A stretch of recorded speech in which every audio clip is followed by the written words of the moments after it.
welcome to the Pound for Pound show. Thank you for joining us. My name is Philip, and with me, as always, are Ben and Russ. How you gentlemen doing? Good.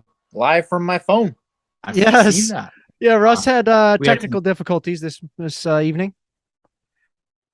But despite technical difficulties, his commitment to the fight game is too strong. He's still here, and we're going to get you the information on the big pay-per-view coming up. So without further ado, let's get into it. We got three big-time fights. The first one, obviously highly anticipated middle title fight. We've got Israel Adesanya defending the belt against his kickboxing nemesis, Alex Pereira. So you guys go ahead. I'm going to throw it to Russ first, then over to Ben. Tell me how you guys see this one going down. I see it being a high action fight. I don't think Izzy can make this boring like he's made his last few fights. I just don't see that safe style working in this scenario. Alex is going to press the action too much, and Izzy's going to be forced into, either getting a finish or being finished. In my opinion, I think that's how it's going to go. I think Alex might get it done. I'm taking him at plus 150 as the dog. I think Izzy's, just gotten too much into his safe grind out decisions style, and it's not going to work this time. I think Alex is too violent, and if he hits him with those big shots that been hit with, he got hit with some by Whitaker. He got hit by a lot by Gastelum. I think Alex lands those, it's over. So that's my pick. Nice. Yeah, I agree with a lot of what you said, Russ. I think Izzy's path to victory is, I think he might turn this into a wrestling fight. It's possible. He might wrestle Pereira. That'd be the smart decision on his part.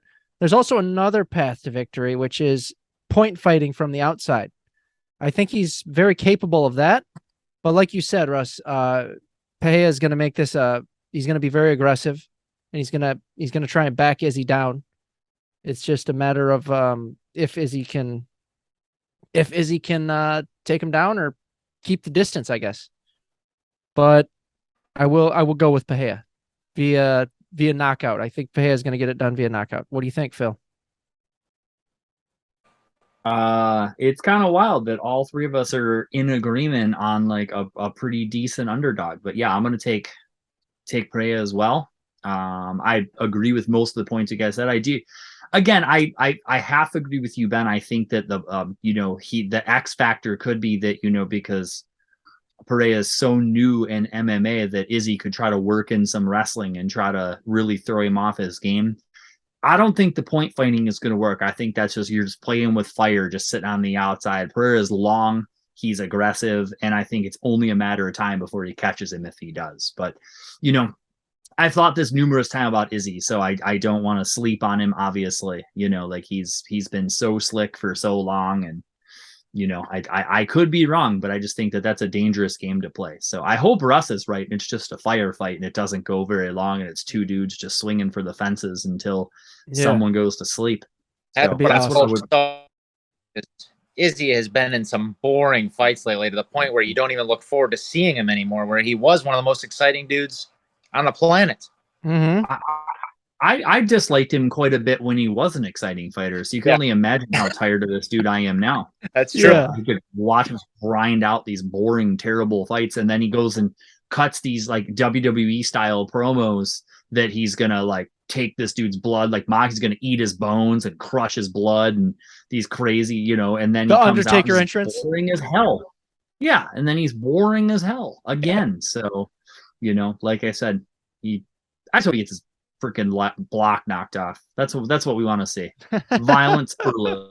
I think a lot of people want to see that, but people don't, because he is super popular for all of my comments about him and everything. He's a very popular fighter. So he is. I'm just hoping for a good fight, like I said. But it's interesting. There's a lot of X factors, but we'll have to see how it goes. But it is interesting that we unanimously agree on an underdog. So being undefeated at middleweight, and Pereira only having 6 fights. Right.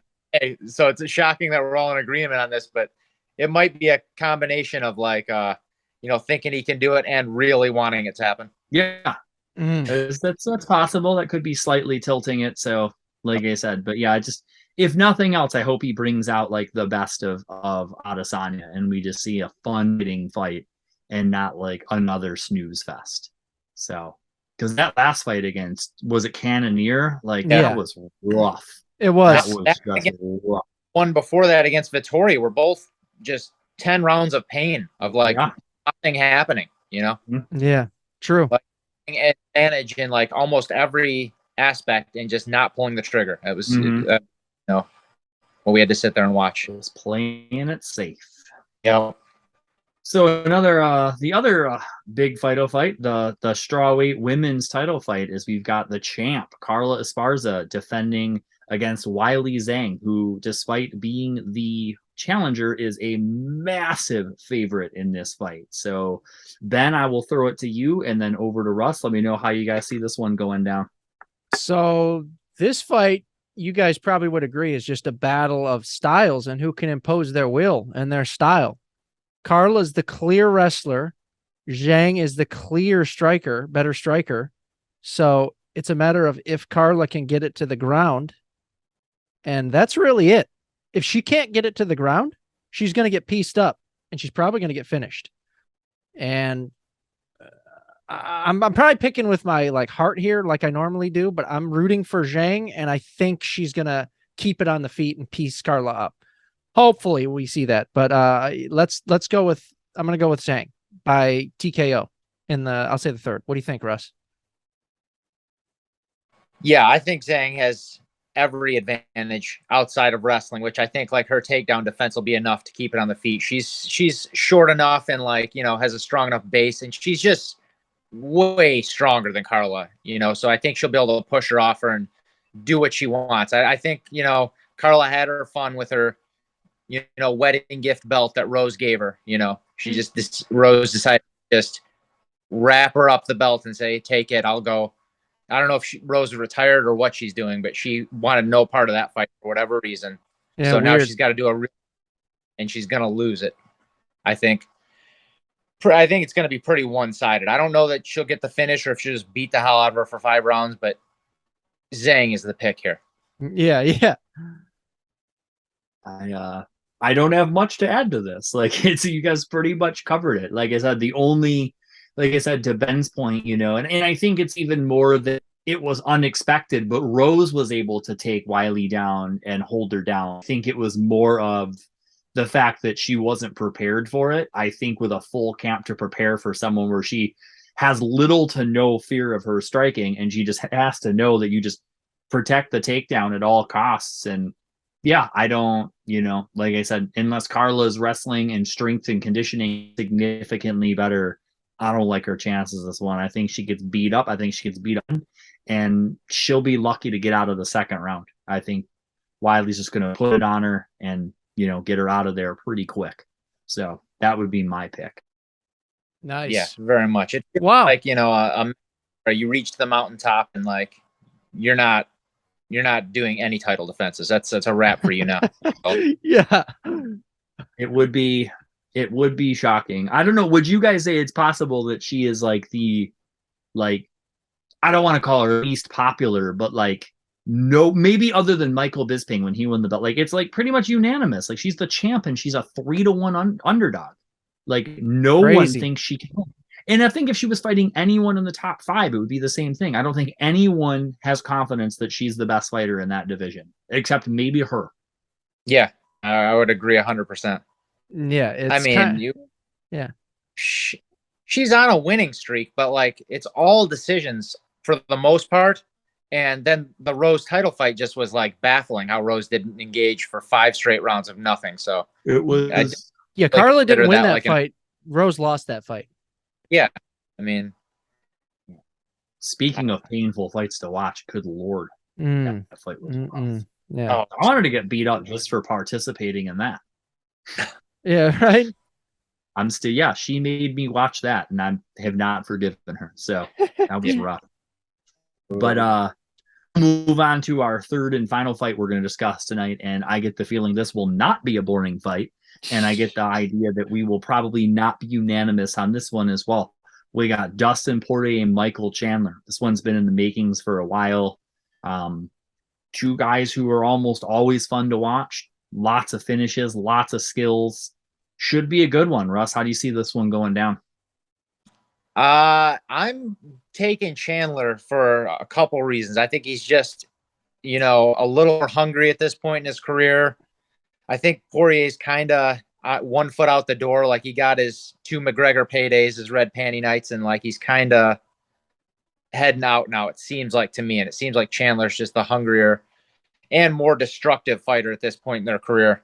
And the other factor is we haven't seen Poirier in like a year. It's a full year off is a long time after losing to Oliveira, and we seen Chandler not too long ago, send Tony to the shadow realm with that freaking yeah front kick of death. Like, oh yeah. So, or I think it's going to be an absolute war, and I think they're both extremely tough. Like, it could be just a 3-round battle or a late finish in the. I think they're both going to slug it out. They're just tough as hell.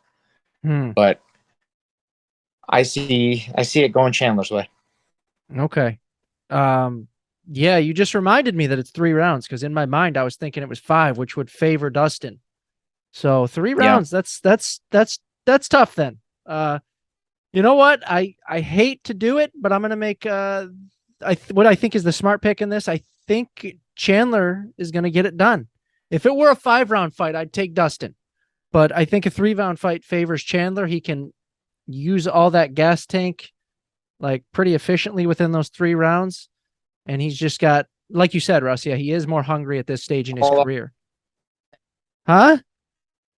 He can use all the juice in the tank. Yeah, exactly. There you go. That guy is so juiced up. But yeah, I think, like you said, Russ, he's more hungry at this point in his career. It's like Poirier's tasted the tip of the mountain, and Chandler's still kind of trying to get there. So yeah, I think Chandler will probably get the decision. I'll say Chandler by decision. What do you think, Phil? Mm-hmm. It's funny, Russ, when we chatted a little bit about the fights, which we usually don't, but when, since there were some technical difficulties, me and Ben were killing some time, and he asked me what I thought.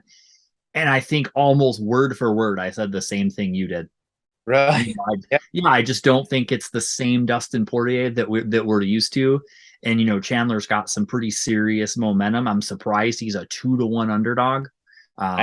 Like I said, and I'm not saying Dustin isn't sweet, but like I said, he just, his last couple of fights, he just doesn't look like the same guy. That's where, I also am taking Chandler. So I guess we did all agree on this one. So, which I'm surprised about. So apparently when we get to the bets, apparently Chandler and Wiley and Pereira is like the parlay to take. Yeah. So, but yeah, I think Chandler gets it done. I think he might get Dustin out of there a little earlier even than you guys do. I think Chandler's just hit so hard. And it is, when guys are, like I said, when they've got 1 foot out the door, you see guys, I think of how many guys over the years that were like impossible to finish, and it's probably unfair of me to say this about Dustin, but I think if Chandler really starts putting it on him, I don't know that Dustin's going to want to hang in there and take that kind of beating. So, I'm going 2nd round TKO for Chandler. How dare you? I'm kidding. Hey, it seems like Dustin is like kind of like ready to retire. It seemed like he might after the Oliveira fight. Right. They got back with another payday, but I mean he's rich. He's beyond rich from those McGregor and the hot fights. sauce. So. Yep. And what? And the hot sauce. Yeah. He's got like 3 flavors now, so he's killing it. Yeah, that's right. That's right. You got that hot sauce money. You can just hang it up. So cool. Russ, you want to throw some best bets our way and let the people know how they can make some money?